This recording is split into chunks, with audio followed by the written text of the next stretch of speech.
یہی حکم ہے ہمیں، یہی تیاری ہے، یہی پروگرام ہے، یہی پلان ہے، یہی ہوگا۔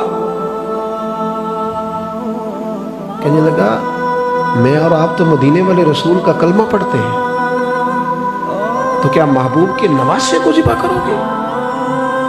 جناب علی اکبر کو، جن کا چہرہ رسول پاک سے ملتا ہے، حضرت قاسم بن حسن کو، جناب علی کے بیٹوں عباس بن علی کو، حضرت علی کے بیٹے ابو بکر بن علی کو، حضرت علی کے بیٹے عمر بن علی کو، حضرت علی کے بیٹے یہ بھی 3 کربلا میں موجود، تو معاف کر دو گے؟ پہلا مجرم ہوں، میں نے روکا ہے، اگر آ جاؤں تو قبول کر لو گے؟ یہ ظرف، یہ حوصلے، یہ توانائیاں اگر ہیں تو سیدہ فاطمہ کے دودھ میں ہیں، یہ شیر خدا کی تربیت میں ہیں، یہ محبوب نے جو ان کی زبانوں کو چوسا تو اس کرم میں ہے۔ حضرت امام حسین نے اٹھ کے سینہ یوں چوڑا کیا، ہاتھ پھیلائے، فرمایا آجا، لگ جانا میرے سینے کے ساتھ، تو آ جانا، تو نے دیر کی، ہم تو پہلے سے منتظر تھے، تو آ جا، تیری ساری معاف ہے۔ حور کے مقدر جاگے، امام علی مقام کے لشکر میں شامل ہوا۔ بعض نے لکھا ہے جو لوگ ابتدا میں شہید ہوئے امام حسین کی طرف سے، ان میں حور شامل۔ کل ان سے فرما دیجئے لا اسألکم علیہ اجرا، گویا طائف میں پتھر کھانے سے لے کر احد میں دانت شہید کرانے تک میں نے تمہارے لیے بڑا کچھ کیا ہے، پر میں تم سے کوئی اجر نہیں مانگتا۔ میں نے تمہارے لیے بڑا کچھ سہا ہے، پر میں تم سے کوئی سوال نہیں کرتا۔ ہاں اگر کچھ کرنا ہے نا تو الا المودۃ فی القربی، میرے جو قریبی ہیں نا ان سے پیار کرتے رہنا، ان سے پیار کرنا۔ یا رسول اللہ وہ کون ہے؟ تو نبی پاک نے فرمایا علی، فاطمہ اور ان دونوں کی اولاد، ان سے پیار کرتے رہنا۔ لا اسألکم علیہ اجرا، میں تم سے کوئی اجر نہیں مانگتا، پر یہ جو میرے قریبی ہیں نا، اصلہ نال جی نیکی کریے اور نسلہ تاک نہیں بھول دے، تے بے اصلہ نال نیکی کریے تے پھول کنڈیا نال تول دے، ان سے پیار کرنا۔ میرے رسول کریم علیہ السلام نے نا اپنی اہل بیت کو ہمارے لیے نمونہ بنا کے چھوڑا ہے۔ ان کی محبت ضروریات دین کا حصہ ہے۔ ایک شخص بالغ ہونے سے لے کر انتقال تک کوئی نماز قضا نہ کرے، ہر سال زکوٰۃ دے اور ہر سال حج کرے، حقوق العباد کا ایک ذرہ بھی ضائع نہ کرے، لیکن مر جائے اہل بیت کے بغض پر، وہ جنت میں نہیں جائے گا، وہ جہنم میں جائے گا۔ اس کی کوئی نماز، اس کی کوئی زکوٰۃ، اس کا کوئی حج اللہ کی بارگاہ میں قبول نہیں۔